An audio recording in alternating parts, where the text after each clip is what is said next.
Just because the Ron Dennis thing is just a bit more immediate.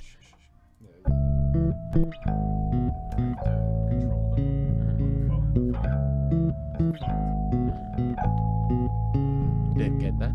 It's not what you're talking about before, but it's fine. All right. It's okay. It's okay. All right. I think we're live. Come on a little this way. Have your. How much? How much? How much? Am I good? Am I good? Am I good? You're good. Yo, You're good, we are actually live. yeah.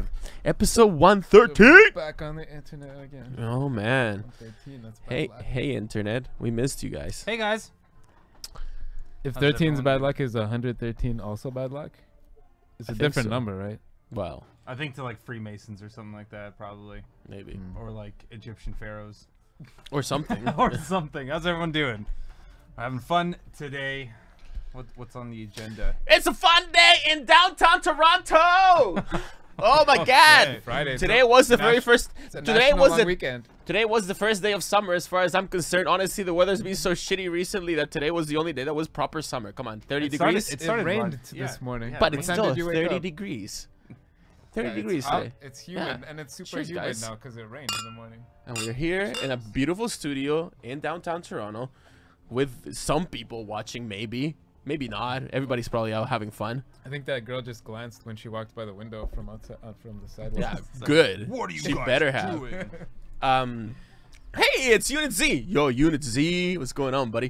Do you know who's not smiling right now? Who?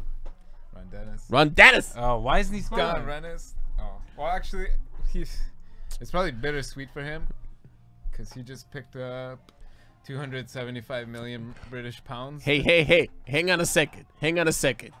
Because we don't know.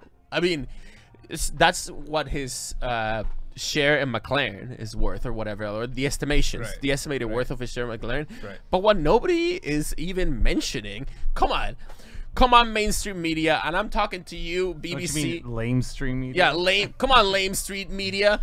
Yeah, if Ron Dennis is out, let's come clean with it. Yeah. Okay, we're talking about 270 million pounds, but we don't. This is the estimate This is for his share. But what? would How, this how much of value's- that?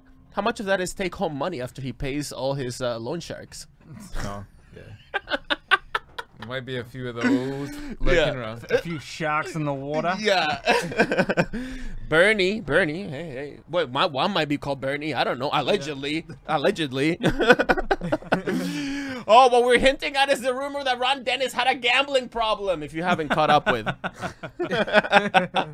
like bad, like apparently, and this is again completely unconfirmed. I'm source, and we're not gonna even like say like maybe this is complete speculation, but apparently, Ron Dennis was like he's been like deep in the hole sometimes, like in the Monaco casino, and Bernie's the one that comes to save him. Jesus, what a guy. All right, so Ron Dennis is out of McLaren, like now for sure. Okay, so at first, actually, when we first heard the news, like this has been going on for a while, right? Yeah, since maybe last November. Well, the last few years, I guess. But like seriously, that's my beer. Oh wait, I think that's your beer. Anyway, go on. I don't know. Since like last November is when Ron Dennis was ousted from his job, Right. his CEO job. He's been on the board since, but as of today, he has now, I guess, sold all of his shares, 275 million pounds worth, and he is not there anymore at all. He's completely out. No, when we first started talking about this, yeah, when the news first started to spread, like when he got ousted as CEO, and then as part of like the changeover process, Zach Brown was brought in. We're talking about when Zach Brown came to McLaren, and things have been in motion. The thing is that even though he was kicked out as CEO, he was still a director of the board. On the board. On the board, so he still like wielded some power, some political power and some some real decision making power in Plus, McLaren. he was about a 25% shareholder Yes, in the company. right. A He big, owned 25% of the company. but 25% of the big McLaren, like both companies, the car manufacturer and the race team. Did you see Unit Z's comment? Yeah. Well done. Well Yeah, done. let's not even. Yeah, that's great. You didn't say. Well, we gotta say it. We gotta say it on the. So use this. I hope Ron teams up with that Chinese F1 team using the McLaren money. That would be so brilliant. No, it's and then That's his not- follow up. Nowhere near enough money. Spent start an F1 team. 275 million on red. Yeah. Get it? But yeah, so he was a 25% shareholder in the McLaren Technology Group, which was the parent company of the Formula One team and the car manufacturer. McLaren Automotive, Yes. which now is blowing up. Like their cars are becoming so popular. Yeah. They said they're going to be rolling out at least one new model a year. Even this year, they're going to do. I read 4,000. I looked this up. 4,000 road cars this year. They started from building like Yeah. a few hundred. Yeah. 4,000 this year. Amping it up. Yeah, going these well. are- Oh, these- and then these half of them aren't going to like- China probably. These aren't like your Toyotas driving. No Camry. Yeah, these are handmade carbon fiber. But it doesn't matter, man. What's more interesting than all of this, $100,000 cars. honestly, is He built it up. what's gonna happen now for McLaren. Now, there's hang on a minute, It's gonna be because interesting to watch. absolutely, because it's not looking good. I'm gonna tell you right now, it's not looking well. There's actually one thing that may or may not look good. So before, like when Ron was running the show. He was the CEO for the past 35 years. Yeah, man, it's crazy. 35 years. Yeah. He built McLaren from the ground up, basically. Oh yeah, make no mistake. And he was like, a lot of people for some Along- reason, or at least Williams likes to like cash in on like the Senna thing because Senna died on a Williams. But like the legend of Ayrton Senna, happened all at McLaren with the it's everybody remembers like Senna with the red and white car, one of the many MP4s. But McLaren has 20 F1 World Championships. and most of those are Ron Dennis's. Let's be honest. He is a figure that, like, in terms of his achievement in F1, he is as commendable as Ross Brawn. Right? Like, we're all on board with that, right? We're not saying anything that, like, he's not. He was a genius, and his whatever he brought to McLaren, his way of doing things worked. It's like gangster business savvy. Yeah. His British gangster styles. That's exactly. When you hear that guy speak, Yeah. oh man.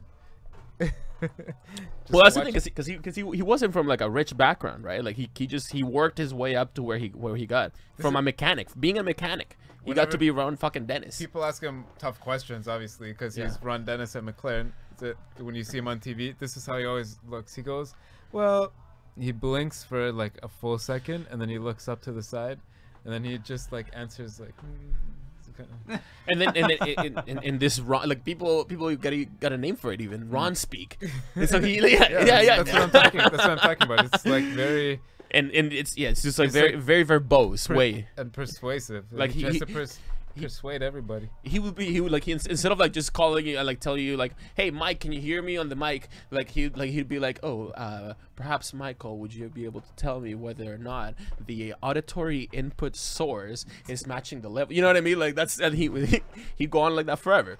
Yeah, just scroll through some images. Actually, like look up Ron speak, and like they'll like there will be some examples. So shut up. Google will know what that is. No, one word, honestly.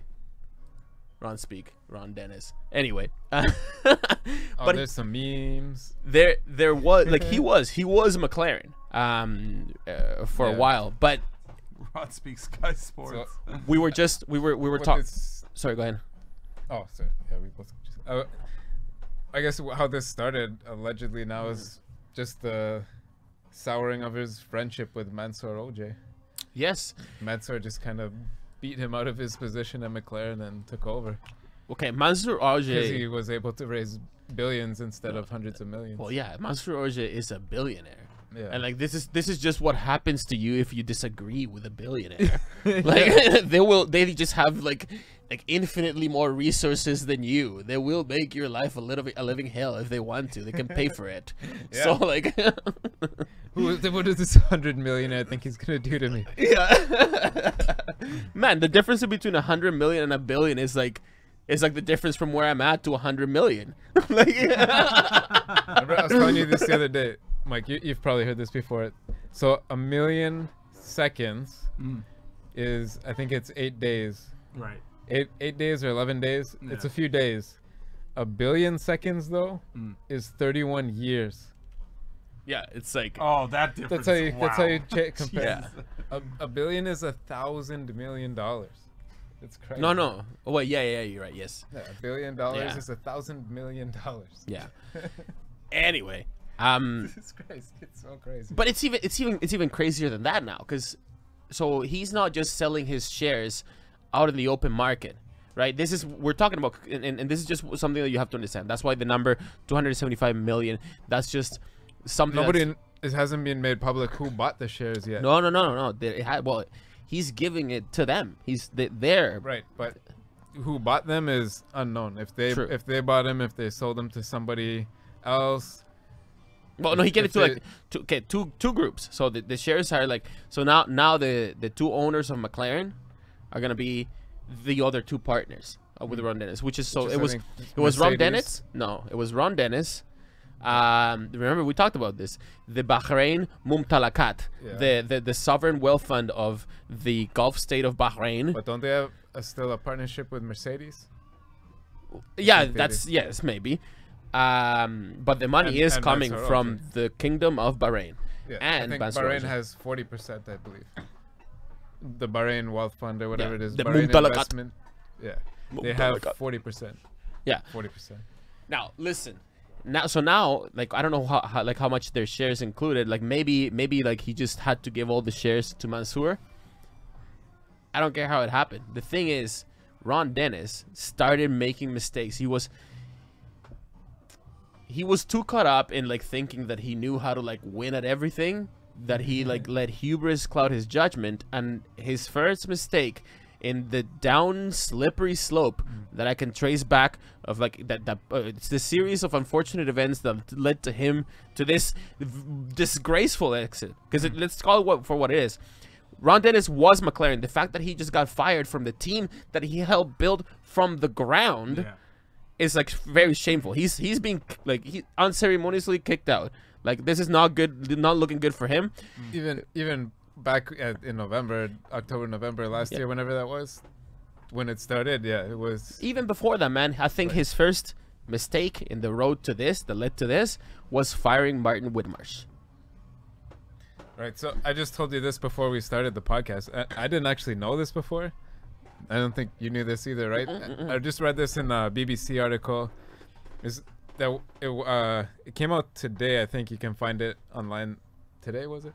Anyway, that Martin Whitmarsh, at the end of last year or around last year, had a double lung transplant. That's crazy. Oh my God. What? How does that even survived that? work? Oh, that is sad. I just didn't know. Yeah. Yeah, I mean, like he just kind of like wasn't not in the paddock anymore. But he was. You know. One thing that that is a crazy thing to even survive, like, and then you have to like take pills every day of your life for the rest of your life. Anyway, Jesus Christ. I'd do it but yeah, well, to stay alive. To Yeah. stay alive. for sure. Did you? Okay, wait, quickly. Did you see this week? The scientists now coming to the consensus that there is no actual age limit to the human life. What? There's no limit to the. This is to human age. all highly theoretical. And It's completely theoretical, unbased, but as far as science is concerned, they haven't been able to find the real limit to life. This is more than that. They're just this is it, Remember this that is old paddling. that video of that old dude Danny, that we don't watched the other don't fall for the psyops. day? I'm gonna live forever, man. I'm living forever. That sounds like some Gonna live forever. some alphabet soup agency concocted study. They probably like you know how easy it is to like all you have to do to get a university out there to say anything that you that agrees with what you think is to pay them money. That's how ridiculous research has gotten in the world today. Look it up. I'm just saying it's out there. All right, let's get back. Anyway, to back to Formula F1. So Ron Dennis. Yes. Ron Dennis unceremoniously kicked out. Okay, that's fine. You know, I'm sure like there's gonna like, you know, a lot of people are gonna come with like all kinds of tribute videos like outlining his career. So we don't need to do that in this podcast because there's far better journalists for that. But what's really, really interesting is that the two people now that run McLaren are the Sovereign Wealth Fund of the country of Bahrain, of the Kingdom of Bahrain, and Mansour Ogier. And I think that maybe they like. I don't think this looks good. I think I'm gonna tell you right now. I think Alonso should look at this, look at what happened, look at the new ownership, and be like, peace, because we're talking about a oil-run autocracy. And Mansour Ogier, who's like all he knows how to do is be a billionaire, and that you know what I mean. Yeah. It's not gonna work out. Like Mansour Ogier, like he knows how to make money, but in the new Formula One, under Bahrain and Ogier, like don't expect to see a P1 Part 2. Yeah, like some kind of hybrid vehicle. Oh, but I wouldn't expect to see that. I just don't have a lot of faith in, like, come on, like would you like do you trust like the judgment of a billionaire? Like, would you trust the judgment of a billionaire? It's very situational. Yeah, when it comes to making money, but like we're talking about an F1, and the future of Formula One is being rewritten as we speak, with Liberty Media like making all kinds of changes. That's true, right? And I think that the playground of billionaires that F1 used to be, that whole image is changing starkly. If you're a guy who has a few $100,000 to spend on a road car and you're shopping around, and you're like, oh, see what McLaren's about, and then you type in McLaren on Google and this news story pops up, you're gonna see like, oh man, this company is just getting all corporatized, and just maybe not look at them. And I kind of think the same as with a Ferrari. Like, I think the pre-public Ferraris in the next decade, 10, 20, 30 years are gonna be worth 1 million times more than anything after that. Absolutely. Under the race on the start of the race. Absolutely. And this is what all these billionaires don't realize, that eventually authenticity is what's going to become the mark of like what everybody's going to be seeking after. It's not like it was the passion. What was sold Ferrari was the passion. That's for sure. If you have 2 Ferraris and one's from before in the pre-public company era and one is from the public era, there's no doubt about which one is worth more money. Yeah. Which one is more desirable just from I don't know, material. It's material. No, right? it's not material. It's all emotional. It's all like how many people said it. But anyway, going back. So Ferrari-ness. McLaren, I don't know. I think it seems to me like it's doomed. And by the way, I know that we have like a few people from Britain that listen to us. Like now it's time, like with the severing of Ron Dennis, it's also time now to realize, like if you haven't yet, that McLaren is no longer a British team.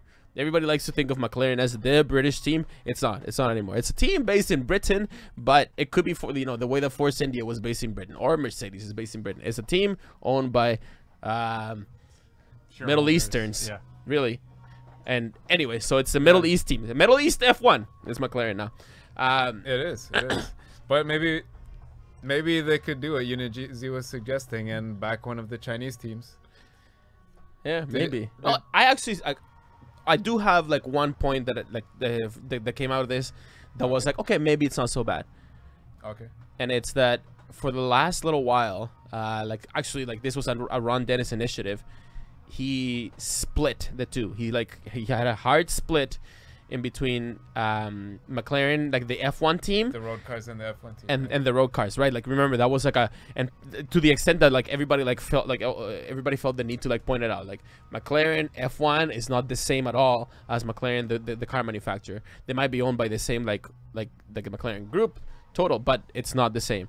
Now they're actually like merging the whole operation together to try and see like if they can. And honestly, it only makes sense because I don't know. I mean, I'm sure like there is plenty of research out there as to like why the reasons stated at the time were about why they split, but I just don't see it, man. Because what's it called, Ferrari, they treat their car manufacturing branch as like, and the team as being part of like the whole Ferrari brand. It's Ferrari, yeah. So it works for Ferrari, it works for Mercedes. Why shouldn't it work for McLaren? Yeah, and I guess Is it the partnership then between Honda and McLaren that might have changed something? no, 'cause it was before that. It happened before that. Okay. That might have precipitated the inevitable, though. See, but it made, well, I think with Ron Dennis there, it made sense because he was running everything, and they are two separate things. But yeah, just like, I don't know, it feels like it makes more sense for them to go back together. But like Williams is split too, right? They have the F1 team, and then they have Williams Technologies that does all their. But they collaborate a lot. No, but they do and- collaborate, and like there is like a lot of cross technology sharing. Yeah, That's but the they're whole owned point. by the same parent No, company, but that's they're what separate- didn't they have happen in separate McLaren. banking That's and what stuff. didn't happen in McLaren. That's what I'm talking about. Like they were, Well, like, because they were McLaren and very. Williams can get No, enough we're talking. advertising to No, run the we're team talking before. about. We're talking about engineers that worked for the McLaren F1 team were not allowed to talk to engineers that worked for the cars. the road car Yeah, they had like division. all kinds of NDAs that they had to sign and whatever. Like the technology sharing wasn't there. That was the point. Which isn't that odd? It is. Yeah. I get maybe because the F1 team was using engines from other manufacturers Right. with technologies that if McLaren even True. had a whisper of them in one of their road cars would be either like nobody would buy them because it would be accused of just copying, stealing.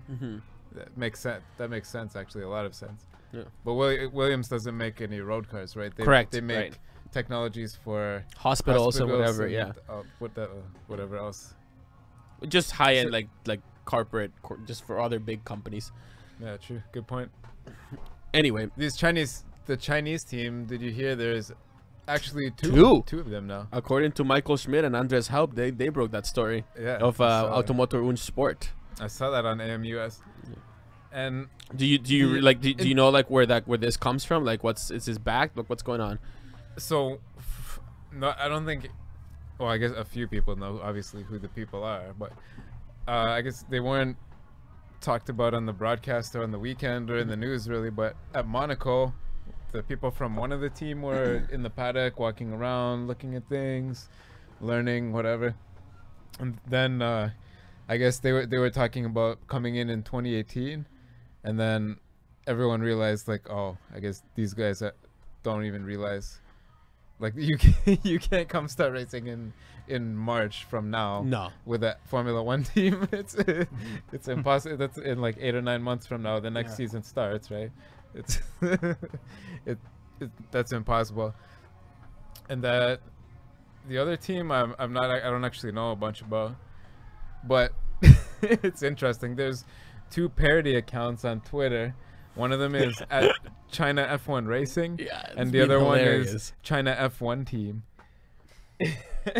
And it's funny though because everyone was excited. I want to see a Chinese. Any new team, doesn't matter where, yeah, but any new team. any new team, yeah, of course. But that there's 2 teams from China. Imagine them compete, or 2 teams from China coming in if they both come all the way through the I process. don't think so. Probably not. I don't think that's what's gonna happen. There are 2 prospective real teams. I think a team from China will come. I think if they're both legit though, then the FIA and Formula One's not going to discriminate and be like, you don't want too many Chinese teams around. That wouldn't, We have too many European teams. No. That's not even what I implied. No, I think that one team will actually be able to present a successful bid, and then that's where all the government money from China will go. They're not gonna double backing from it. Obviously, Yeah. a Chinese driver, at Of least cour- one yeah. Chinese driver. Well, no, just they're gonna use it as an opportunity to like advertise all the Chinese state-owned companies like Sinuk or whatever, of course, right? So to get that, like they're not gonna get China's not gonna put like, they're not gonna give the sponsorship money to 2 teams. They're gonna give it to one. Right. So Well, that's what I mean. Unless you do this. Yeah. So the team, the China's All right. Okay, team I 1 hear you. is called Red Dragon, okay, and the B team is called Dragon Red, and that's how they get it done. No, how about And double? it trickles down. How about double happiness? double happiness? Great cigarettes. by the way. If anybody I doesn't don't know, smoke anymore, but Double Happiness is the cigarette brand in China. It's really fucking good. it's like there's like a whole stigma attached. They're like the Marlboros of China. Yeah. Double Happiness. Yeah, yeah. But they're literally called Double Happiness. Yeah. Well, when I went there too, it's like I had bought like a big pack of like these Japanese cigarettes before we flew into China. Oh, And- were you getting like weird looks from people like, wow, how dare you smoke those Japanese? Nah, cigarettes?" no one gives a shit, man. They're just like, you're white. Like, what the fuck you doing here? And then like I was like, I ran out of cigarettes. I was like, guys, I need some Double Happiness in my life, and it was brilliant. Anyways, Red Dragon, that's their team name, and then Dragon Red is their B team. These two Twitter accounts, though, at China F1 Racing and China F1 Team, I saw them appear. They're both, as of now anyways, alleging to be parody accounts. Whether or not they're the real deal or screwing around, or some guy just screwing around in his basement or whatever. I just tweeted to one of them. Force China. Force China. I just tweeted to one of them. Oh my God, it's Well, real. we're not gonna have Force India anymore, right? So there may as well be a Force country. Yeah, I guess they can do it. China Force. China Force sounds better. Anyways, that was one of the biggest tweets we've ever tweeted. People are excited. So wait, is the idea that Force India is toast after this season? No. They're just changing the name, Oh. like because with the exit, because the rumors is Vijay Mallya is gonna like sell. Mallya is going to jail. He's gonna sell the team for whatever reason. And then Maybe go to he jail. might be going to jail or He not. might need- That's speculation. But the thing is that if he goes, then what's the point of keeping the India? Because there will be no Indian sponsorship at all, Right. and so why No. call it Force India? So they're actually saying like there might actually, which is I think it's kind of cool. They might actually just drop the India altogether and just call it Force One. Down Force One. Just Force One. Yeah. I could do it. Pink Force.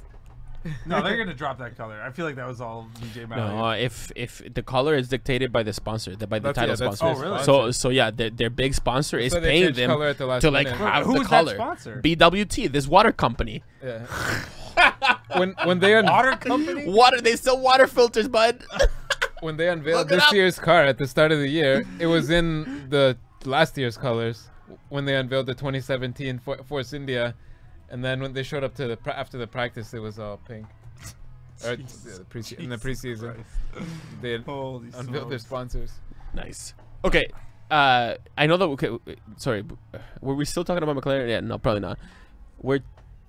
Because we want to say something about Vettel versus Hamilton. Yeah, this Let's is talk about this the is race the at F1 least story. a little bit, right? Well, we already talked But we about kind the of race. did. We Oh, kinda did right. on Sunday. Okay, but I mean, Yeah, Mike. In the What formal- happened to you in the best race that we could have done a sweet podcast after the race? you Then did you have go half the MIA. gear. It's true. We just didn't try hard enough. You guys didn't have any microphones, so. But so the big could've mixed story their now, after the race, is that the arguing still hasn't finished, and so July 3rd now, next week, the FIA is going to convene That's to Monday. re-examine the confrontation between Vettel and Hamilton. Yep. They're gonna They're gonna re-examine it. they're gonna goodness. reopen the case. Oh my god. Yeah. Feels like a first in. Was it? Yeah, was this it, is a was it a harsh enough historical punishment or no? precedent-setting event. Yeah. Because, It was that was road rage, as far as I'm concerned. Yeah, absolutely. Yeah. But there's also a lot of partisan politics. I think Oh, Skype. Yeah. Skype. Go ahead. Maybe or maybe not. Well, okay, I'm not gonna start a rant and then No. We won't be interrupted. Don't worry. Go on. I don't even know what I was saying. Okay. This sets a precedent because Evan? No, different guy. these. What the fuck are you guys doing, man? Don't worry. Don't worry. Like, fine, we'll talk about this like after we finish talking about Vettel, because I have like a pretty good point I want to make. But guys, this is make your a point. precedent-making opportunity for the FIA. Now, Vettel is I going to be wouldn't call it an opportunity. Well- They would call it an opportunity. so they're actually calling him in front of the judges. This is a serious thing. He has to go to Switzerland or whatever. Or no, sorry, the FIA. So the Yeah. Place de la Concorde. The precedent-setting thing is that they're gonna be overruling the stewards and all of the marshals and everyone that decided the penalties there. I think he could have even taken a black flag. Why not? Kick him out of the race. Of the next race? That race, the black flag him. Well, no, but black flag also implies that you're out. Yeah, you come out. You're true. disqualified. That's a disqualification flag. True. The black flag him out of the race, or what? I guess what they're considering now is a one race ban, which would probably not even happen on the next race, or it might though. And that doesn't disqualify the car. So I guess Giovinazzi would race Vettel's car in Austria if he was given the ban, which I think he probably will. Otherwise, they wouldn't have gotten drunk after Azerbaijan and be like, yeah, we should reopen this case next week and fuck Vettel. What I found petty is that Vettel just still up to this day, as far as I know, he still has not like come out and admitted that he fucking did it. Everybody saw it. Like, how could you, if you're an F1 driver, you know that you're being recorded from every single angle. Everybody knows what he did. He knows what he did. What kind of state of mind do you have to be? And this is the petulant little kid attitude that I hated about Vettel whenever he was in Red Bull. This is why I did not like him at all. See, part of it, and every driver does this, and everyone's like, oh, they're such drivers. They kind of have to do that most of the time for the PR side of it, because if they say something, if he says, oh yeah, I accidentally, or this, or I did it on purpose or accident, whatever, or I wasn't paying attention for a second, that's everyone, then that's what he just said as he did it, right? I mean, so then he admitted guilt, right? So he has to be like, oh, I don't even know what you're what do you mean, did we hit? I didn't even feel anything. Did you guys see a bump or something? Hamilton. No, I think that it's perfectly reasonable to like come out and say, hey, yeah, sorry man, in the heat of the moment, I don't know what I was thinking. I'm sorry, guys. Like, sorry, like, you know, it's sport. See, whatever. If you're him, the heat of the moment, eh? So you were getting pretty excited there. You're a bit angry under the collar, and then everybody's saying, "Come on, aggressive. You're cannot fucking do that to a furnace. You're strapped to a furnace going 300 kilometers an hour. Yeah, worth $20 million in front of tens of thousands or 100,000 people. I think it's totally understandable. I think that he. You can't fucking I think that he should do the honorable thing and come clean and be like, I fucked up. Okay, let's move on. And I think that if he had done that, then we wouldn't be in this situation right now. Because moving on. Listen, the FIA is now, if they're out to do anything, is to make an example of him. Maybe the judges might see it that way, but why should it even get to that point? That's what. So Ross Brawn actually came out in a somewhat of a defense of Vettel, and I kind of agree with him. Like, yeah, he's basically saying like, yeah, you know, like that was like a bit like that was stupid what he did, like that was bad, like, but like shouldn't there be some act, like, you know, he was kind of like, shouldn't there, like, you know, be some flair in F1, you know, like isn't that what it's all about? Like should we really? I think that, I mean, Ross Brawn is a thinking man, and I think that what he means to come out and say is that, like, you know, he's saying passion should prevail. And I guess he's giving like he's leaving the options open to, like, you know, to forgive Vettel or whatever, right, in order to kind of not necessarily promote that behavior, but at least like send a signal to the drivers that, hey, if you're out there in the heat of the moment and something happens that is spectacular enough, then why not? but think about it, probably, like, you know, wouldn't you, like, because if you see it from a completely objective point of view, no matter what you thought, or, like, you know, if you're a Vettel fan or not, all right, we're still talking about it. We're still talking about it. Yeah, and that is, it's a beautiful thing. This whole it's thing, so hard to. Sorry, I had no real point. It's just like, if I saw that in hockey or something like that, completely acceptable, right? No, that was my point. No, you can't fight in hockey anymore. Well, like, you can, but I mean, like, it's become like so like. But it's watered like, down. It's like, you want to fight? Yeah, I guess. Let's do it. All right, gloves off, boom, and they start fighting. It's not a spectacle anymore. Like, if you do it too much, right? It's not a spectacle. It's just a bunch of people like playing a part. So now you're going like, oh, and it's like on the opposite side. So if you open the floodgates now, and then now it's like they're gonna like, oh, fuck that guy. No, fuck you, man. It's like, no, and then it retracts from the sport, I think. And I feel like you would agree with me on like the point. It's like, it's about the driving, right? It's about seeing tight races and Yeah, stuff but like it's that. but it's a sport that the personalities of the drivers, like, it's hard enough to see the personalities of the drivers because they're covered, they're clad in all these things. Right. And before, like in the days of Gilles Villeneuve, you could kind of see the personality way more in the way that they drove. Like you could like see like some people's anger in the way because you know, 80s and even to the 90s, you could still see this with Senna. Because you could get away with doing that with the cars. This has been like an argument that's been around forever. But now, because the cars themselves are so efficient, so the aerodynamics are so good, and because driving smoothly means driving faster. Yeah. There's even fewer times that personality shows through. Right. So there is something to be said, at least, about like letting the driver speak with the driver with their driving. And if that's what that means, and but yeah, where do you draw the line? You can't. Yeah, at that. That's way over the line. This is. But you're talking about what's the two biggest teams in the NHL? Why, by wins or by how much money they make? Both. The two biggest. Toronto Maple Leafs and I'm gonna say Pittsburgh Penguins. Okay, and then who's the two biggest guys on those two teams? Sidney Crosby and Austin Matthews. But not even biggest. Like it's like how do you? What's your definition? Biggest by like the most. The most hyped up as athletes, as sports. Sidney sports Crosby figures. and Austin Matthews. Yeah. Okay, absolutely. so Sidney Crosby and Austin Matthews. Yeah. These guys fuck each other up on the hockey arena, and then all the Sidney Matthews fans are like, "Oh no, but Sidney Crosby skated into him. Sure. He slowed down, and then they bumped into him by accident, and then Andrew, whatever, what would you say? Sidney Crosby, Austin Matthews. Austin Matthews.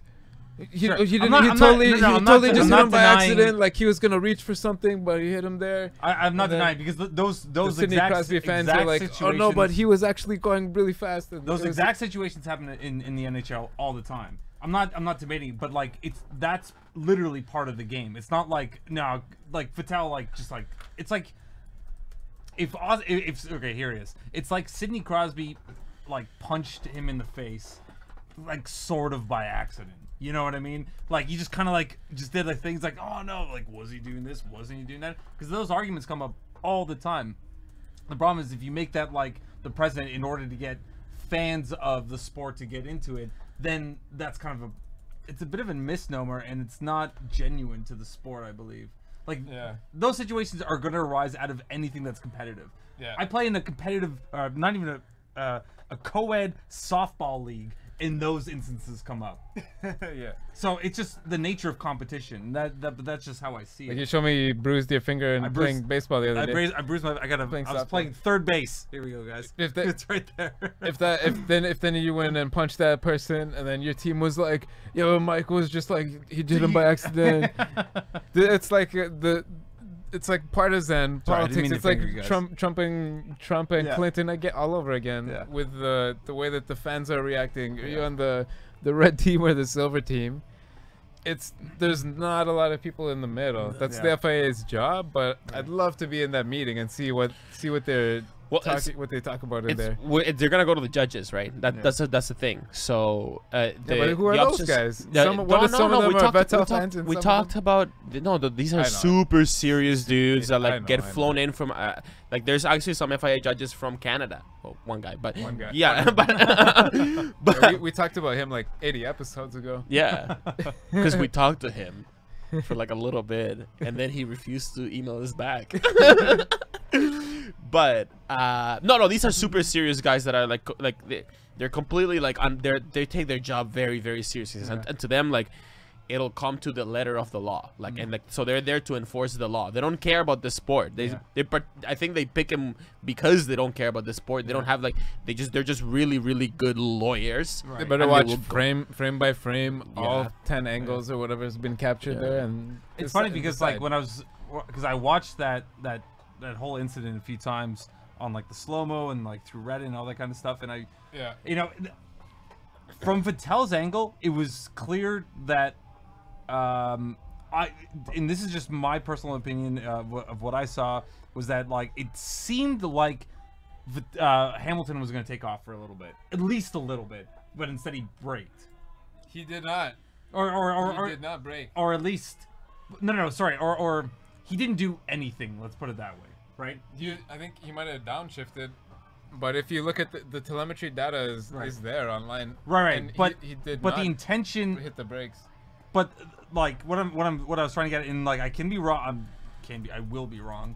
But the idea that I got across was that, like, from Vettel's angle, it seemed like he was gonna gun it. Okay, but actually, this thing though, this meeting is not actually about Vettel hitting Hamilton in the back. Right. It's about him coming across and up and hitting him. Right. It's absolute that Vettel hit Hamilton in the back by accident. Right. Hamilton didn't touch the brakes. Right. And he Okay, was that makes sense. in the distance he needed to be from the pace car, and from the safety car, and Vettel hit him by accident. He misjudged it. Yeah. And I'm not sure if he admitted it. Did you ever see him admit it? Cool. Vettel say like, "Oh yeah, I did hit him in the back," because this FIA investigation is about Vettel steering into Hamilton incident. Because that is what's about, illegal. Yeah. Yes. Yeah, that was ridiculous. Yes. Hitting Hamilton No, isn't legal from behind either, but that was just an incident. That was a mistake that he misjudged. And that could have been exactly. So it's whether is there an racing incident or not, right? But with the hitting him from behind, but as far as what? Okay, so you know how he's complaining about Hamilton brake checking him. Like, you brake check me, bro. Or you brake test me, bro. You're typing some shit over here. No. Right? He did not hit the brakes. The telemetry is available online. He didn't touch the brakes. Sure. Okay. Really? That's what came out. Go back to your computer. Hang on a second. That still is not like even if he had been, that's still not against the rules.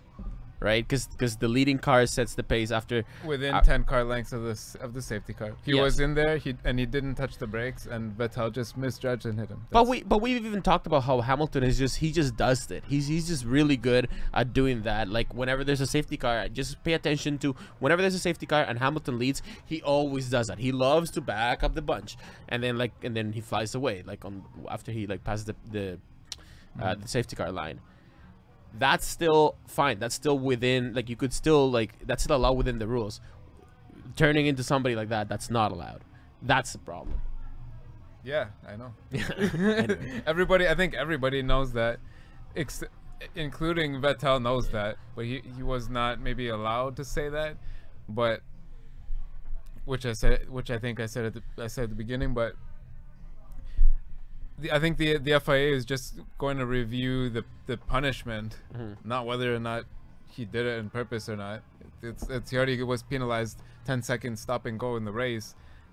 I think if they've already decided to reconvene, they're not gonna say like, oh yeah, you'll start from the pit lane next time, because that's not enough of a punishment. He can still get second or third place from there. True. Most likely. In Austria, yeah, probably. Yeah, almost anywhere, and then he's gonna get banned a race. That's gonna happen. I would love to be in that meeting because I would. Okay, so actually, so let's talk about that. What kind of outcome would you be happy with out of this? Out of this tribunal? So is a one race ban good? Is that what you think should happen?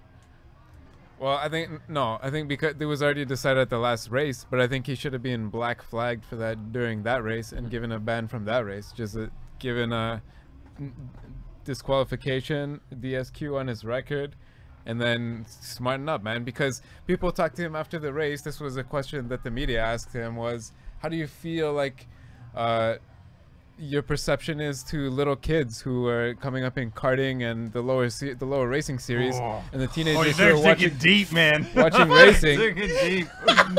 And he's like, oh, Vettel's answer was, oh, I think F1 is a sport for adults. I don't know. He was being a whole dick about it. Holy shit. What are you talking about, man? There's a quarter of the grandstands is filled with children and teenagers. Yeah. Yeah, it was ridiculous. He is absolutely guilty. The PR I can understand a bit until after the race when you talk to your team. Yeah. Then you can come out and say yeah, I shouldn't have done that. Then you can say I got caught up in the heat of the moment. I don't really agree with the FIA coming back together because the race is done. Maybe they think. Yes, sorry. I Because gotta stop you there because that's exactly what I wanted to like say. And just hang on to your thought. This is something that Martin Brundle also says all the time. You can't just be all of like retroactively like making decisions about the race, because otherwise, then what about like the? So listen, if the steward's decision was a wrong decision, then if that needs to be examined, then that needs to be examined, and then clear procedures should be established. Who the stewards are, and maybe reviewed, but no, the stewards have been vetted. They're all in the situation. Like the 10-second stop and go would have and should have penalized Vettel enough, but for some, I think there has to be a hint of these guys wanting to reconvene, because it didn't end up seeming like a lot, because Hamilton's headrest came loose and he had to stop and go, which was like an 8-second karma in that sort of whatever that situation. Yeah, yes, he had like an 8-second stop and go, and when you watch the replacement of that, it should have been maybe a bit less. When you watch when Hamilton switched his headrest out, the guy who handed it fucked up. Like he should have handed it and put the other one on. He kind of fucked up and wasted maybe like 2 full seconds. But the championship came out almost even in the end of the race, because Hamilton was penalized by his own team. But Vettel shouldn't be extra penalized by Hamilton's misfortune.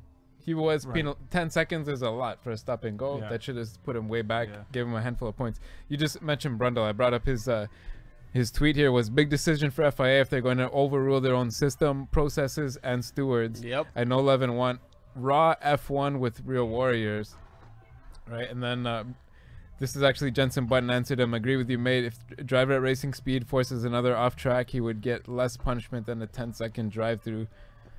So Unit Z did just like, or like a little while ago, did bring up a point on the chat, and it's like, and it's true. I kind of agree with it that in the end, what's probably actually gonna come out of this is like Vettel like actually finally admitting it, because Ferrari, like if they go into court with this, just judging by the video, it could just, there's no way to say that he didn't turn into Hamilton. It's so clear. So no matter how many matter how many like Italian lawyers you get into this, you're not gonna prove he didn't. So they will want to settle before going in there. Yeah. So I think that's what's gonna happen. Maybe a public apology by Seb or something, and I think that's very, very plausible. Yeah, he better, because the season's only a third over. This can't turn to these guys getting into a fist fight. I know I was joking about that on the weekend, but. Wait, Grace Wilkinson predicted it. A fist the fight? Oracle. No, yeah, should do that. That'd be great. Sorry. Setting a bad precedent. Yeah, I don't know. These guys, I don't know, I've said a million times, they're my two favorite drivers. They're in the two best cars right now in a great season. It's only a third over. Like, it's going to be these two guys. Oh. Can I bring something up? Like, just on Monday. Just to change like the topic slightly. Yeah. Well, only slightly, because I'm done with that. Still talking about, I figured you would. Talking about Baku still. And in Baku we saw, like, much to our delight as a Canadian, as podcast and as Canadians that have been supporting him for a while. Yep. Lance Stroll getting into the podium. Yeah. and adding to the because there's like a group of people, like, now once you get to the podium, there's a group of people that are basically gonna have to eat like a big slice of humble pie. Yeah. Starting from our very own Jacques Villeneuve. He was shit talking. Oh, dude. Don't get me started on that guy. Yeah. The British press at large. Everybody through his whole life and career until he was kicked out of F1. Yeah. So yeah, and a huge element of the British press, they were saying he's not worth the F1 whatever. He's buying his seat, whatever. And anybody, just about anybody that didn't believe. Listen, the tone of some reporters has like made like a full 180. Oh, like, I don't remember saying those things. Yeah, isn't that convenient? Isn't that odd? Yeah. But one of the funniest things that I saw is that there's this user on Reddit. Now I was gonna bring this up, but I know. You gotta hang out on Reddit these days, right? Like if you're an F1 fan, by the way, the Reddit community, the Reddit F1 community, shout out to them. They do a great job at informing us and everybody else. So this guy like way back, and like let me actually can we put pull this tweet or this, sorry, not this tweet, this Reddit post. I'm gonna put it in the show book right now. Okay, yeah, there it is. So the username is Toad Terror on Reddit. Oh yeah, I did see that. I just put all the pictures together. Hold on. So he said way back back in the day, he said, if Stroll bags a podium this season, I will get pepper spray. What could go wrong? The first one, the first comment is like, I think you're safe on this one, but still recording for posterity. Yeah. And then he went and posted it. Then that user went and posted it. Yeah. So Toad Terror came out and he said, I don't care, I'll do it. And we actually have Toad Terror ready to go right now. Call him up. Oh, what? Don't. No that's way. him. That's him. And like, so yeah, give him a call right now. We're getting in touch with Toad Terror. Are you in America? Did you get bear spray? What? No. He's from Vancouver. This is the best. Oh, it's better. Okay, so Are you okay, don't show his username on screen though. We want to respect your privacy. Toad Terror. You going out into the streets? You gonna provoke a cop? You get the police grade? Yeah, I'm good. How you guys doing? Good, man. How are you doing? I'm doing very well. I'm a little bit nervous about the upcoming pepper spray. If you guys want to give the background. I'm a little bit nervous, man. I'm nervous. What are you doing? Lance Stroll. Okay, so live right now, all the way from Vancouver. Hola. We have username Toad Terror on Reddit. So just again to run by this, you said that you would somehow get pepper sprayed if Stroll got a podium. Is this because you actually like thought that this was like you must have thought that this was never gonna happen? Okay, so like the whole story was that like we were talking about some like pretty silly I don't know, on Reddit we were talking about some pretty silly bits and stuff, and previously I'd actually said that if Stroll managed some points, I'd eat some chili peppers, and I actually like, and then what was before Baku? It was god damn.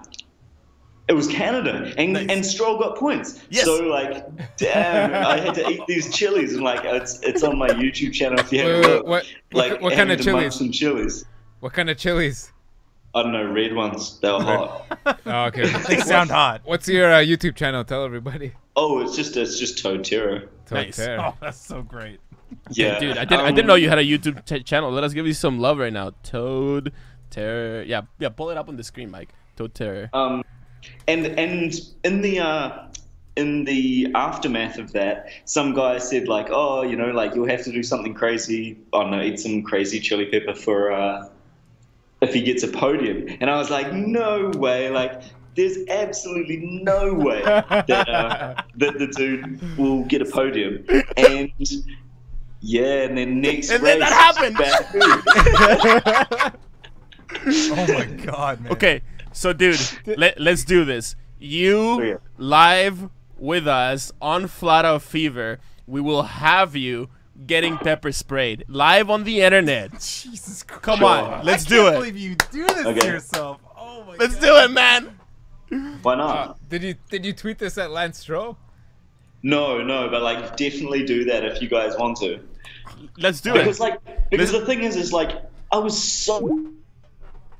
Oh, we just lost him. Oh no, Mike. Okay, so sorry about that, folks that are listening. we'll give him a call again. Hello. Hey. Yeah, you're back. Okay. Yeah. Anyway, I was saying that I was very happy, but also very sad that Stroll got the podium because, like, honestly, like Baku, right? Like street circuit, like. Been on the calendar for like 1.5 years, and the dude drives the cleanest weekend, doesn't hit any walls, and like gets the podium for it. Like that's so mean. Hey man, I am like honestly like I just as surprised. I don't want to sound like a hypocrite here. I said on this very show, the episode before Baku, that I did not. I thought that he was going to be crashing all over the place. I said that because, and then, you know, I tried to soften the blow by saying, like, if you follow his Formula 3 career, anytime that he went somewhere new during the first year, he, like, crashed into everybody, and then the next year he went and won it. That was my thing, my cherry on top. But then, no, you're right. He went and just did the cleanest race of his career, and he totally. The point is, now he deserves to be in F1. Like, anybody that said, oh, he doesn't deserve to be in F1, they can go on, like, you know, they can go and retract those statements. But that's easy to do for a journalist. All they have to do is, like, change the way that they write stuff on the daily basis.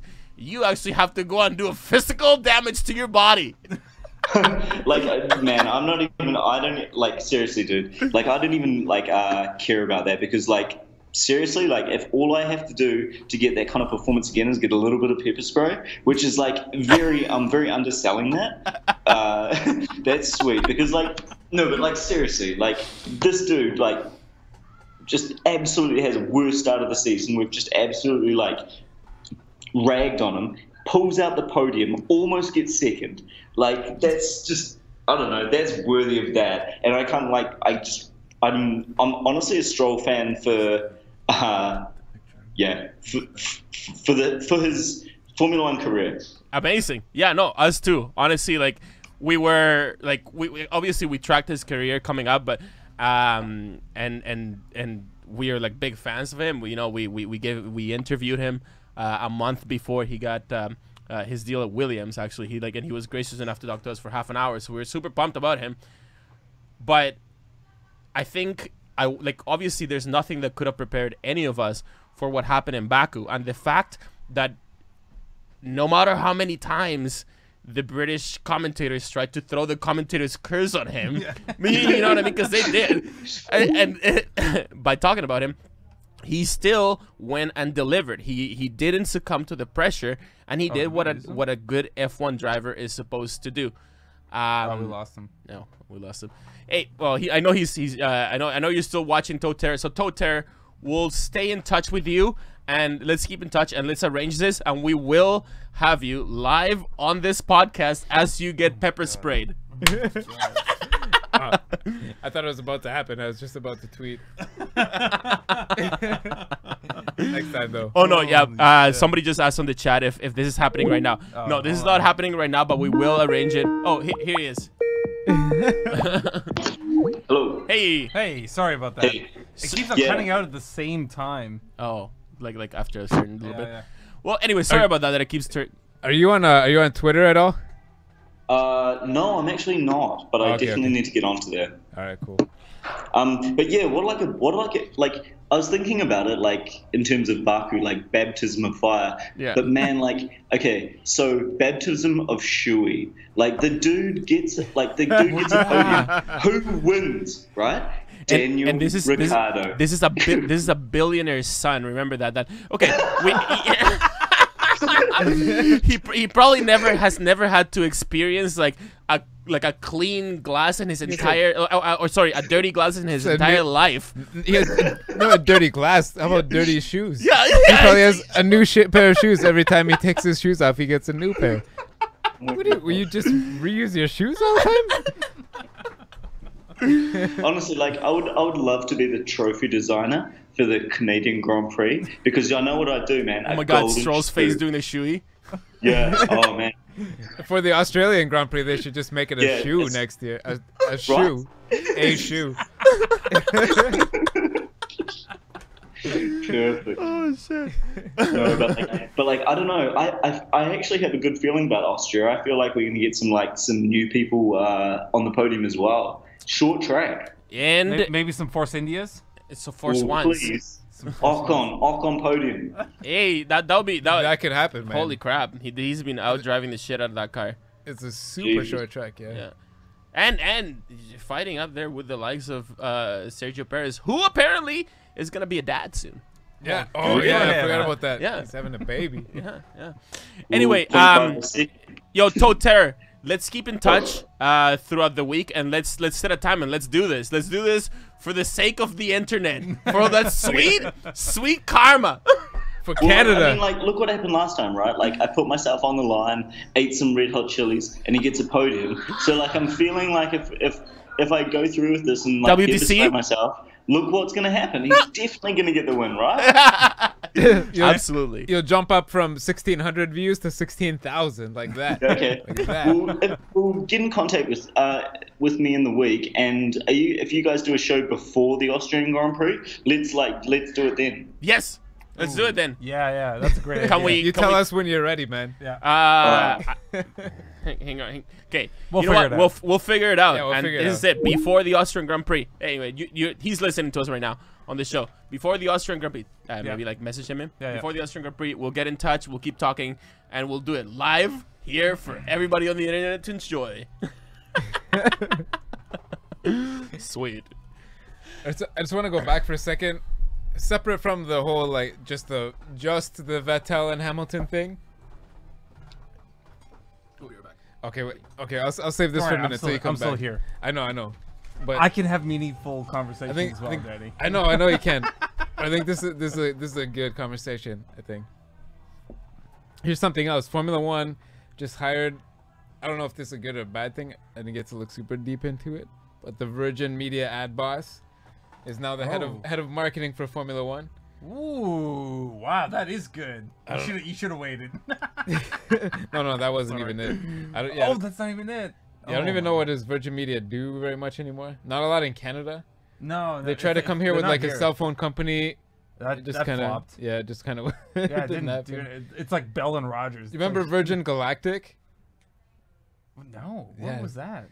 Richard Branson was trying to build a spaceship to send Oh, okay, celebrities I thought into Earth orbit. I thought it was that, and I wasn't sure. Yeah, but then one of the test pilots died flying it, Ooh, and yeah, it never no happened. luck. No luck. Yeah, it didn't work out. Go here. So check here. Here's a interesting fact that I saw this week. McLaren now has actually driven more race laps this year than Red Bull has.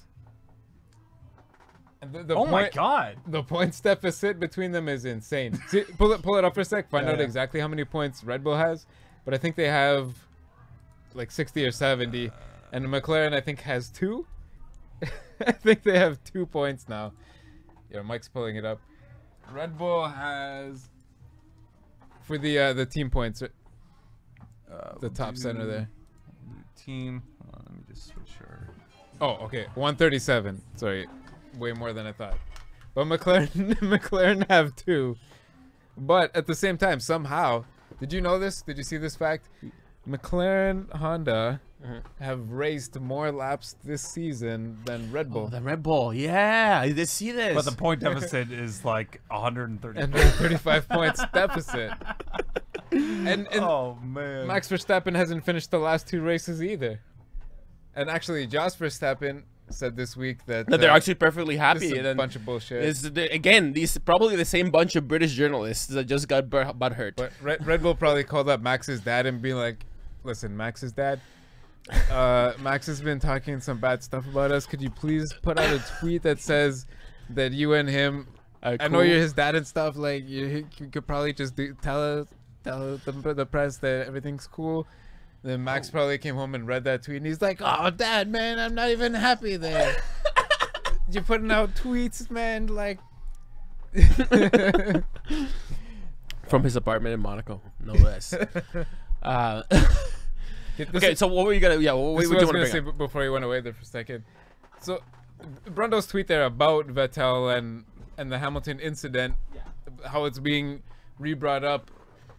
I think part of his point there really was that if this gets heightened, if it gets elevated and Vettel gets a race ban, then it's gonna put pressure on every other driver to kind of like extra restrain themselves and be like good little boys, you know what I mean? Like Yeah. just you know, Exactly. Yeah, because take a deep breath sometimes. Because his line and this was, is the same "I thing wanna that see Ross. real warriors driving race cars 350 kilometers an hour side by side, 3 wide down the straight," that kind of stuff.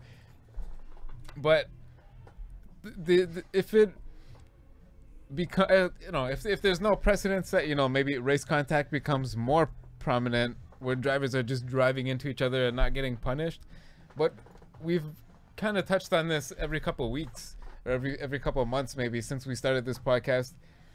There was definitely, I think we decided that there definitely was a time somewhere in the ranks of the F1 and broadcasting levels of people there that they decided that there was going to be at least a lot more cursing during the race on the radios. Yes. And stuff like that. But that's a little bit more raw. They turned up the rawness. Yes. And now it's kind of, there's been a lot of crashes this year. Awesome.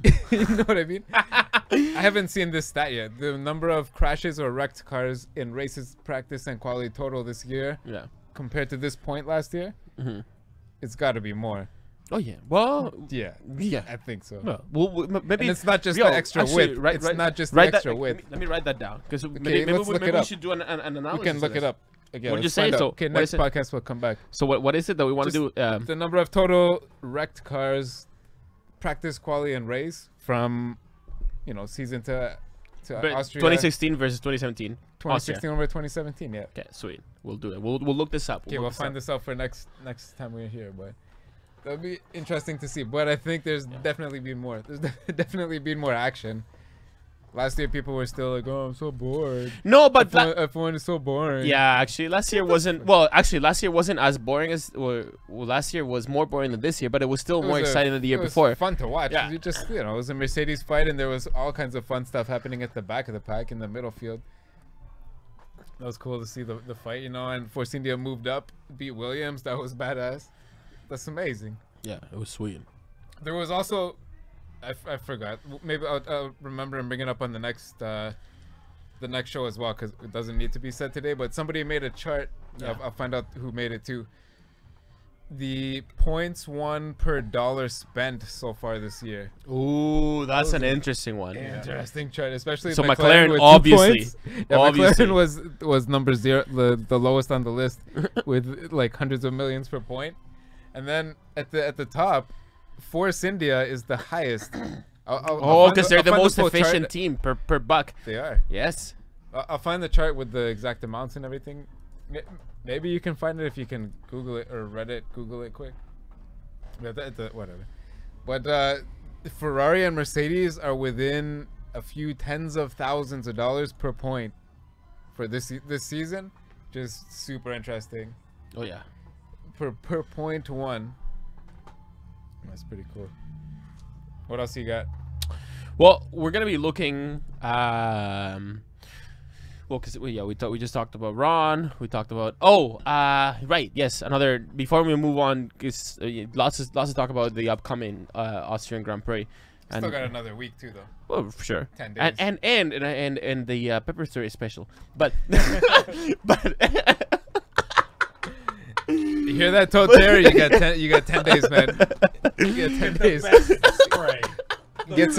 Go get some raw milk. Find a farmer, local farmer. No. That's raw, no. Apparently the milk is not. It's not what works. It's you want to use Dawn soap because the milk detergent. Yeah, to get the oily things because it's the oil that seeps into everything. Anyway, any kind of detergent, oil cutting. No, specifically Dawn. You want to get the Dawn brand. The Dawn brand. Yeah. That sounds like an advertisement.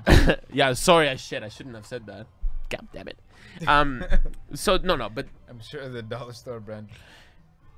Sauber does. Big news recently. We didn't even talk about.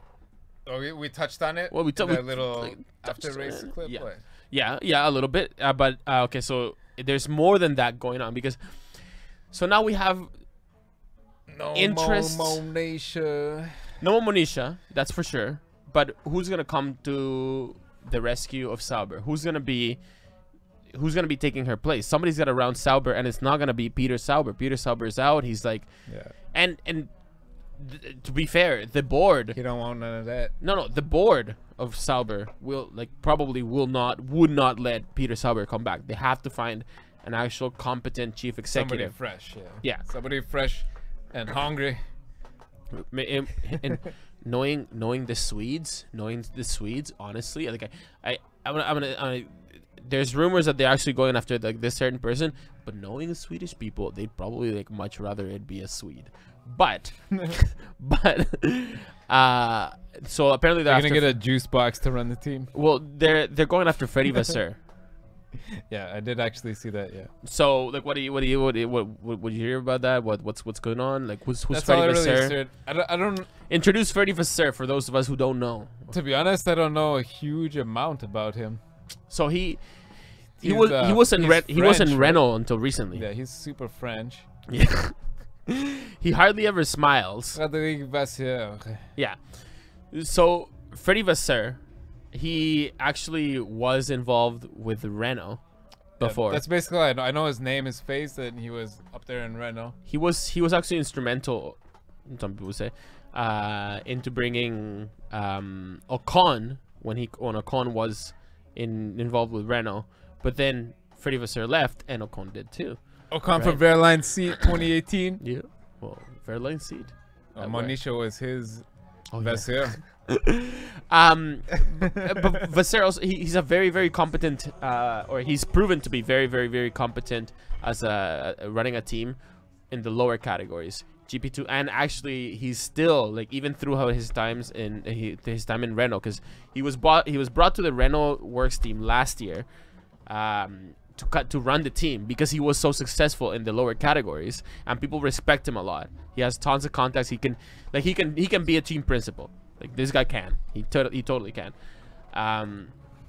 But something happened internally in Renault, and I don't know what kind of magic potion this dude what's the Renault guy now, like Cyril Abiteboul. Yeah, I don't know what kind of fucking brownstone operation he has going on that like to blackmail or like compromise anybody, but it seems like anybody that goes like against this dude like gets canned at some point down the line, and he's not that great a manager. But anyway, it doesn't see he's good at talking. Yeah, maybe he says a lot of I guess encouraging things. Maybe. Anyway, so Fred Vasseur was supposed to be the guy that was supposed to run the resurgent Renault team. Remember, that's why they brought him there. But then at one point or another, he left Renault because he didn't think that the team was going in the right direction. Yeah. Right. So if they want to bring Fred Vasseur to Sauber, the wrong direction. Do you mean Julian Palmer? That was a good. Yep. I was just gonna say that. Going for the Skrilla. Yeah, that's the wrong direction for somebody like Fred Vasseur, because Fred Vasseur wants to win. That might have been the reason, because Renault, their engine seems pretty serious. They've been killing it pretty. Oh, just gonna take it out of your hand while you're drinking like an asshole.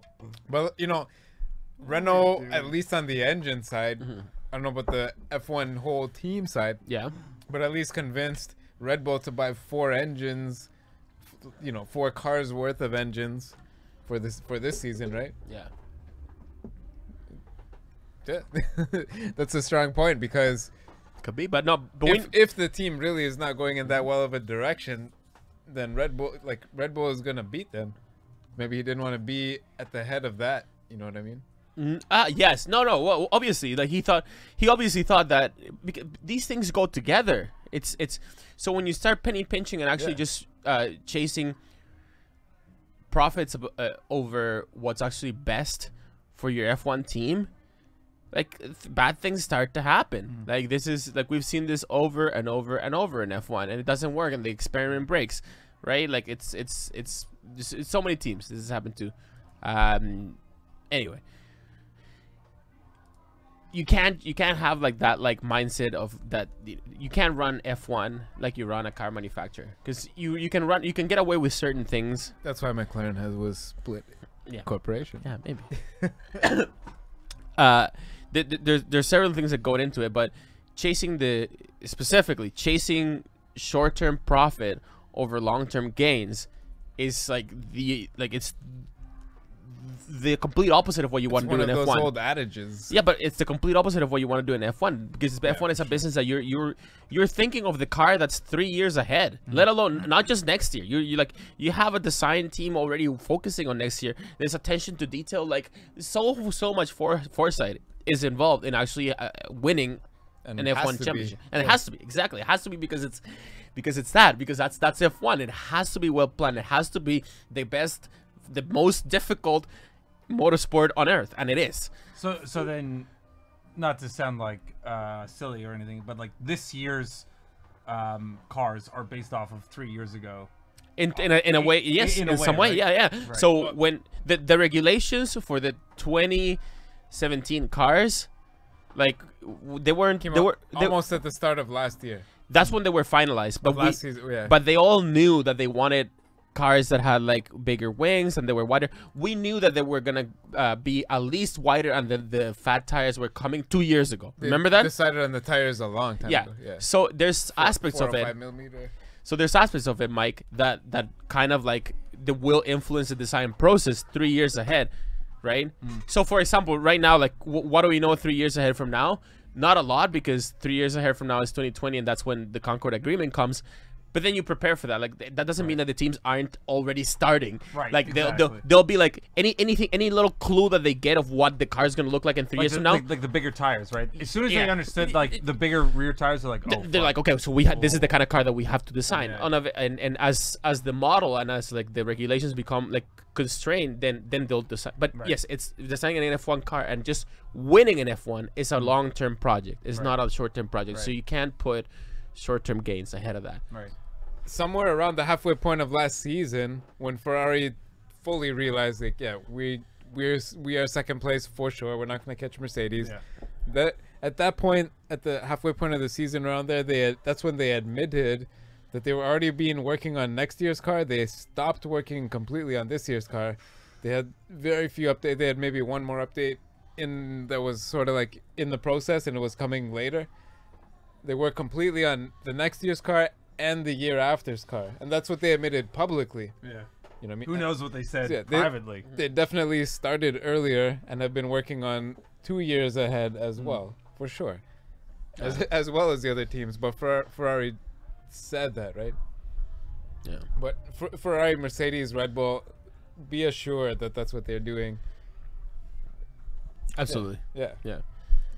And that's what it. But that is, you don't do that just because you want to spend money needlessly. You do that because No, that's what wins races. Yeah. Like, I mean, That's what. Okay, going back to Renault, that's what they said when they came back last year. They said we have a 3-year plan to. We're not just making engines. We're not just starting a team to advertise our cars. We're here back in Formula One to win championships in our cars with our engines. yeah. And we have a 3-year plan. This is in the second year. They're doing all right.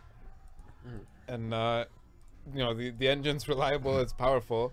And they said, whatever. Well, You can see what's up. I honestly, like, I still have a soft spot in my heart for Sauber, just because in my eyes they're like, out of the independent teams out there, they're like the most independent of the independent F1 teams, because Now they're going to a Honda engine. well, but It makes them like so independent. They're totally running on Honda. well, no, but they have, for the facilities that they're based on. They're a Swiss team that's based in Switzerland, like as opposed to a formerly Indian team based in England, a German team based in England, whatever, American team based in England. Yeah, really, They're all of them. yeah, even the independents, as even when we had Marussia, that was an independent, but under like the Russian flag, like way back when, it was still based in India, and they claim to be independent. Force India claims to be independent, but if you really want to be fully independent, I think like It should be in your country. yeah, Force India should be in India. yeah, if they're gonna call themselves Force India, like that's what I believe. I just remembered something I should have said like 40 minutes ago though. The second China F1 team, I don't actually know if they have any real names or whatever, but they're obviously people close know who's who and the people involved and what their plans are. The rumor is that the second team is actually planning to partner with a GP2 team, now an F2 team, Yeah, and partner that way. yeah, I remember. I forgot that earlier. Yeah, I So remember reading the that. one side, But just to recap, F2 has a Chinese team. so Yeah. maybe they're gonna expand their presence, or maybe somebody. Or like, Some- or a team that's heavily backed by China. Sorry, I might be wrong on like whether or not like the entrant is under China, but they're like covered in Chinese sponsorship. Okay, so for next podcast, I'll research this deeper and find out. So maybe it's somebody outside that came up to China and the China team and said, hey, let's expand into F1 and we can move technologies across both tiers. Or it's separately, you know, the team is expanding, who knows, and found money to go into F1 as well, and I don't know, who knows. I hope we get a Chinese team though. It's gonna be 2 years though. It's not gonna be 2018. Will not be any new teams next year. Here's what I wouldn't like it to see. Here's what I wouldn't like to see. I would not like to see a Chinese team that supplants Sauber.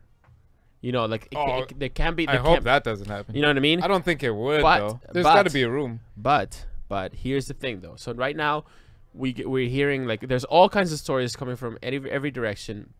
In the F1 press about all kinds of engineers and F1 team personnel. Porsche and Audi possibly bringing in an engine. Yeah, well, and that's it. It's like it's all kinds of great uncertainty going on because it could just be that there are actually that many people interested in coming back to F1, but what it could actually be at the same time is that maybe there is a small Chinese interest in F1 and they've been talking to some engineers.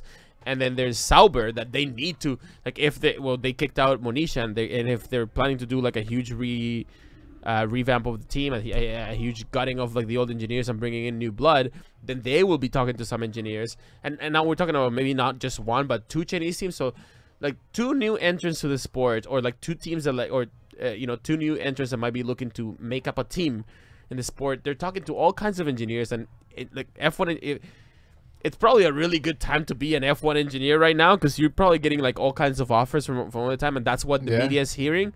But what could actually be happening is it's just as likely, in my eyes, that a Chinese-controlled interest is looking to get into F1, and they're just exploring all the options available. And one of the options might be Sauber. Maybe no, but. As far as I understand, these two Chinese teams have gone through the application process for a new team. Brand new team. Yeah, not to negotiate with Sauber to buy their shit. Starting new teams. Brand new team. Two new, completely separate applications. Completely new entry. Yeah. Because we also heard from Liberty in the past year that they're actually looking for somewhere to 24 to 22 teams on the grid. Which is 24 to 22 cars. 11 to 12 teams. This is what, 10 teams now? There's 10 right now, yeah. They want 11 to 12? 11 or 12, yeah. Like there were 11 2 or 3 years ago. Yeah. Caterham was still in. When Marussia was, and Marussia. Yeah. When was the most amount of teams? Oh, I think probably back in the day. No. The thing you can't. You can't measure it that way because in the 60s wasn't a point of measurement at all. No, but in the 50s and 60s, like they're way back, people used to just enter cars. You can just enter a Grand Prix. You're not competing in the whole season. Like you just enter a Grand Prix. Or there would be teams that would only show up for like let's say 2 or 3 races out of the year, and they were a team of sorts. But they before the internet and stuff, right? Like you could get advertising, and the companies that advertise for you, maybe they like sell their goods in Belgium and England and Germany, and that's all they'll give you money for. And they're like, yeah, we'll sponsor you to race in those 3 Grand Prix, and that's it. And then you get you get whatever, and then they're like, okay, well, let's build a car and race those 3 races, and then you just do that and get the points.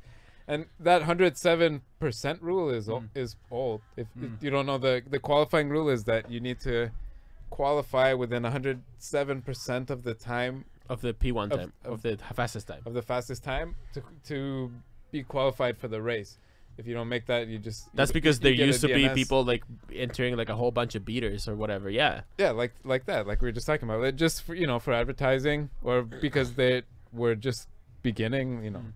They weren't like world-renowned engineering schools to go to. But I haven't looked this stat up in a while, but I believe that the highest number of cars that ever entered an FIA, like whatever, like the incarnation of the FIA was at the time, sponsored event, was somewhere around 36. Holy Yeah. shit. And to be honest, I would love to see it go back to the. That would be love insane. it. I would love it. Look at the Indy 500. How many cars entered that? Yeah. There was 30 something cars started that race. Yeah. There was like 10 or 11 didn't finish. I There's think like I think Liberty third of Media them. would also like to see at one point or another, like maybe in the future, 30 cars. 30 cars means like so right now. That first corner is gonna be fucked. It's so fucked, man. But it would like The you know how like 401. there were points. So we've been to Canada, like us together, the three of us have been to Canada 3 years in a row now, Yeah. right? Yeah. And there are times when you're like sitting on the track side and like the cars just left, and then there's like a big gap of time between like that, and the next car's coming up. That just wouldn't happen with 30 cars. Like it would just be action on the track all the time. Which would be sweet. Yeah, I think more things to follow during a race too, because then you get more duels between people, Yeah. right? Like the one-on-ones, like who's gonna take over this person, Oh yeah. and then it just be more exciting. But I mean, it's also a lot of There- money. yes, right? and there's some tracks that like they'll be reaching their carrying capacity with 30 Yeah. fucking cars on Well, the obviously, road. yeah. So then right now it's 20 cars. Yes. It's 20 cars. 20 right now, 10 10 teams. Sweet. Yeah. It's a sweet spot. So we're looking to a race that I mean, We're talking it's a good Austria now? race. It's a good race. It's produced some Austria, yeah. very, very good action, but it's also like it was boring the first year back. I really I hope think. the rumors are true that they're Redoing the they're redoing the You're the track guy. Oh, What's our track Whaletail. update? Yeah, Whale Whaletail. Whale tail. I haven't looked at this in a while, since last year, I guess, but they were rebuilding the West Loop of this circuit. No, dude. We talked about this with an undisclosed German journalist in Montreal. Remember, we talked about this, and it's actually like he believes it's actually happening. This year? No. No, not it's this year. Not this year. Not this year. No. They're nowhere near completion. I know it's happening. I know it's happening. We talked about this a few months ago. We remember we had some like leaked construction pictures and stuff with bulldozers, Mike. where they were cutting down trees and shit and moving sand around. Sorry, Like, Mike. This Look up Austrian Grand Prix, like or Österreich. is the Österreichring. Yeah, to like full layout or long layout or something. Yeah, they're rebuilding the Ring. ring. Yeah, it'll come up right there. Long layout or like a long. I think it's called the West. It's the West Loop. Oh. No, ostrich ring. No. Ostrich ring. Österreich. It's like an R. Yes. You need Yes. the U with the umlaut. The umlaut. And it's one word too. Yes. Yeah, there you go. Österreichring. You go images. Oh, it's the Red Bull ring now. No, not that. Okay, so yeah, the there you go. very That's first second, one on that's the second left. photo right there. There's the long loop there. Yeah, but okay, that part doesn't exist on that picture right where your mouth. Yeah, right. This there. one? Yeah, that's what's being rebuilt is the left part Oh yeah. up through the Ooh, forest. As yeah. opposed to This. Yes. That's Yeah, what- where they've been Ooh. racing now is the inside. Now it's actually called the Red Bull Ring now. The Red Bull Ring. Red Bull owns it. See where your mouse is? Move up, Yeah, right in the middle. you See can- that black dot? You can make this a little bigger. Down Mike. right, to the right. Yeah, that circle. That's where they have a big steel Oh yeah, the bull. sculpture of a bull there. Yeah. Can you make this bigger, Mike, with like Yep, Control yep, Plus or whatever? yep. So we can do this again for the next podcast. I'll look into the construction progress. We'll find Nice. some up-to-date photographs of what's going on there. So this is what they want to do with it, and apparently That's what they are doing. It's Well, it's right, they, right. When we talked about this This- last time, they had actually raised the money, and they were just. It was like 2 days after they started. Like, okay, let's start digging. So this is very They brought exciting. machines. Very exciting news. Yeah. Apparently, Yeah.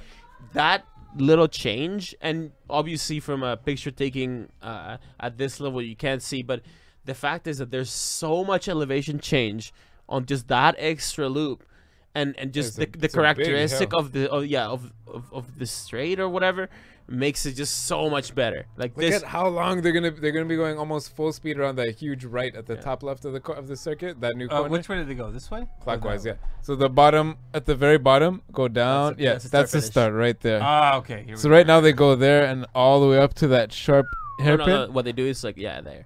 Yeah. Yeah. Oh yeah, right. The whale tail. Yeah. Because right now I think the circuit is classified with 8 corners or 9 corners only. It's one of the shortest circuits. It's difficult. It's a big hill. Like it really is. From that hairpin up there to the bottom right corner is actually a big hill.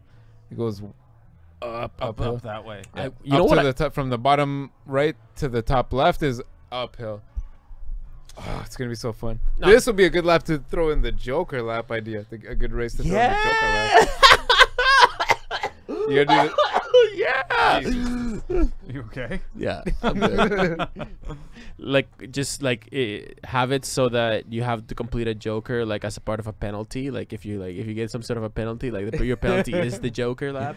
You gotta go in the old Red Bull ring. Yeah. The new Red Bull ring will be the old Red Bull Can you ring. imagine if they ever did that with Spa? Like that would like be a hefty penalty. I'm sure all those farmers down there are pleased. They don't have that forest to block the cars now. Car sound. Oh yeah, they're not Look how pleased. that's a huge forest, man. Yeah. It doesn't look like that in pictures, but It's or from a kilometers. The scale of this Yes. photograph is like 2 or 3 kilometers wide.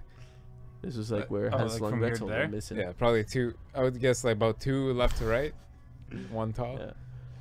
No man, I'm excited about this. That'd be really exciting. And it's actually produced some Next year they gotta be interesting ready results. with this.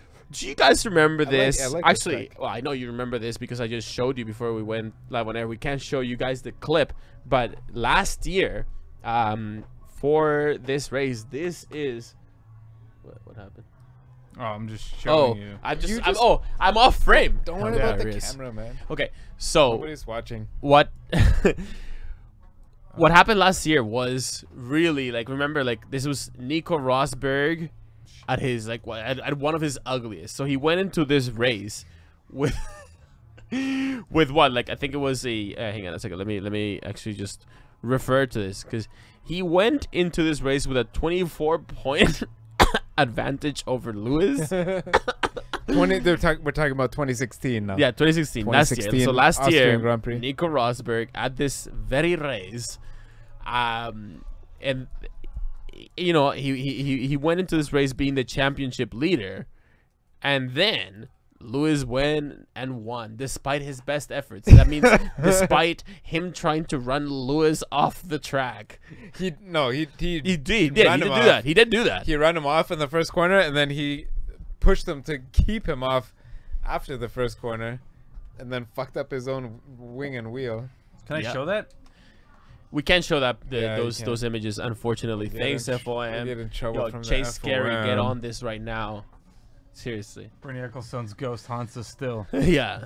Yeah, for real. Thankfully, there's no Nico Rosberg at this race. He might show up because he's Well, but got some Austrian blood. don't you get a somewhere feel all though the way that back. this anger that Hamilton has with Vettel now is like, it's kind of him trying to bring in. He wants to have a boogeyman. Lewis Hamilton needs a boogeyman. He He, does. Oh, yeah, it's he needs Vettel. someone to hate. It's Vettel. Yeah, it's Vettel now. Yeah. It's gonna be so good. It's established a third way into the season. That's Yeah. what I was talking about earlier. So good. It's established now. It's the rivalry. I hope they don't kill each other, like I was saying earlier. I don't really want to see the fist fight happen. Wouldn't that be great television though?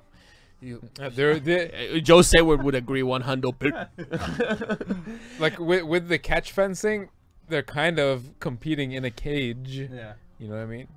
Can I just point something else? Cage fighting. On top of like the beautiful scenery in Austria, which is always like, it's supposed to be also like really cool to go see as a Grand Prix. Yeah. You know, if you're into this stuff, like you're not gonna go for like a big city experience like you do in Montreal. Right. You just be going to like experience like the heartland of Europe. You know, like the even Pig farmers. Take a road trip, camp for the night. yeah, and they make no, like they're unashamed about this, like in their coverage too. I remember last year and the year before, they showed like just these long helicopter shots of like literally cows in a field, which was, but it was awesome, and the mountains though, and it looks so beautiful. It just looks so beautiful there. But you know what else is great, and like we've gone over an hour and a half, so I think we can get away with this now.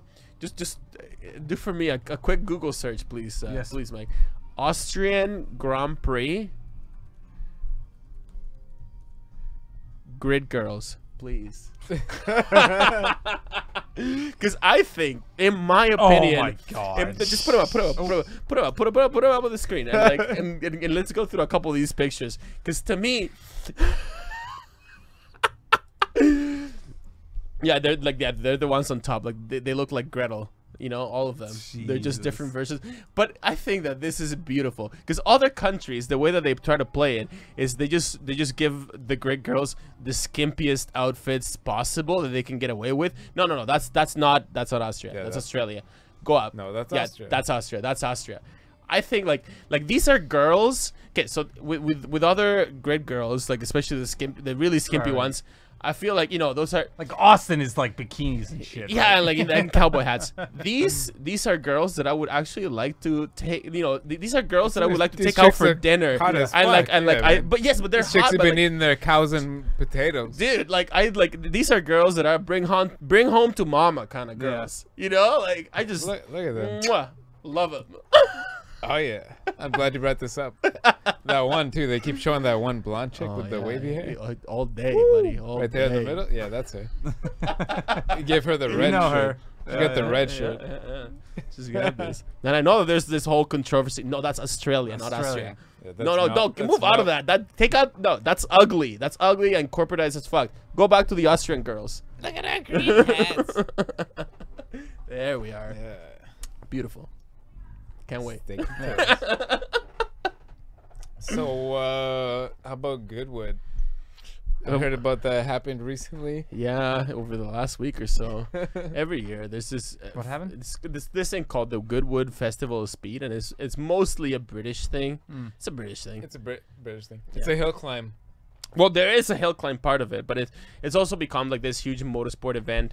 And the guy that puts it together, like he's just like he's a royal, but he just cares a lot about motorsport, so he spends like a lot of his effort and money and power into like making this event sweet. And it's become real sweet. Yeah, it's pretty sweet. It's a festival. It's a huge festival. But just about of cars motorsport. and the cool thing about it is that because it's gotten bigger and bigger and bigger every year.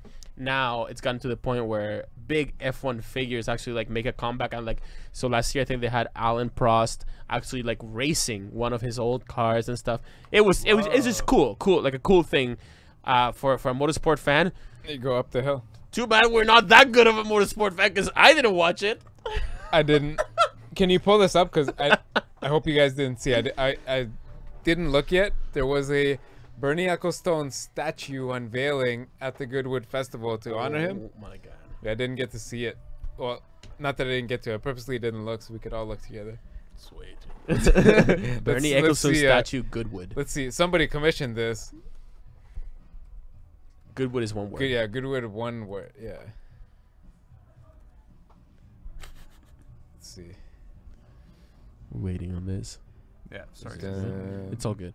Anyway, it's supposed to be like a thing to do, and I honestly, not to take anything away from the event, I would love to go there one day. I've watched like 100 videos of the hill climb on YouTube. But it's always better to watch him after, to catch him the week after. So if you have nothing else to do this coming week, watch the highlights from Goodwood. It'll be good fun.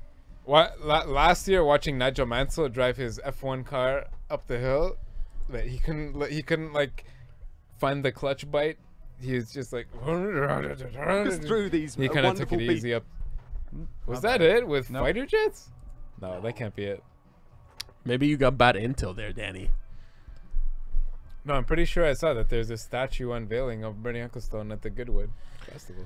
I like this. There's a particular comment that just came out from Jaime. Shout out to Jaime on the live chat right now. Okay, he says, I'm gonna read it in what I think it is, like his emotional delivery. Yeah, Flat Out Fever podcast, drinking beer and roll a J. Yeah. Well done. Well done, Baku. Yeah, well done, Baku. I didn't make it to the weed store earlier. Are we supposed to talk about that stuff on air? Well, you just did. No, but this is what a user, what a fan of the podcast said. Oh, yeah. Not us. Allegedly, don't break your computer. You allegedly forgot to go to the weed store earlier. We gotta roll out soonish.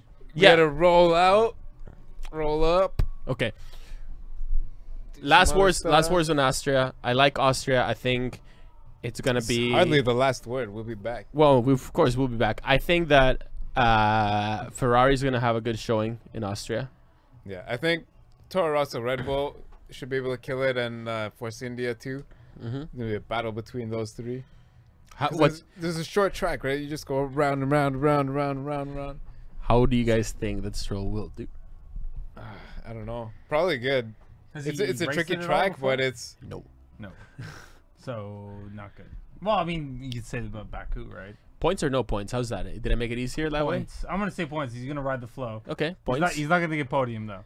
no, I don't think so. No. It's No a points? tricky. It's a trick. It's technical, but there's not a lot to it. That the Austria circuit. It's short. It's really short, and there's only 8 corners, 8 or 9 corners. You just go, right, right, right, right, left, 2 rights, and that's it.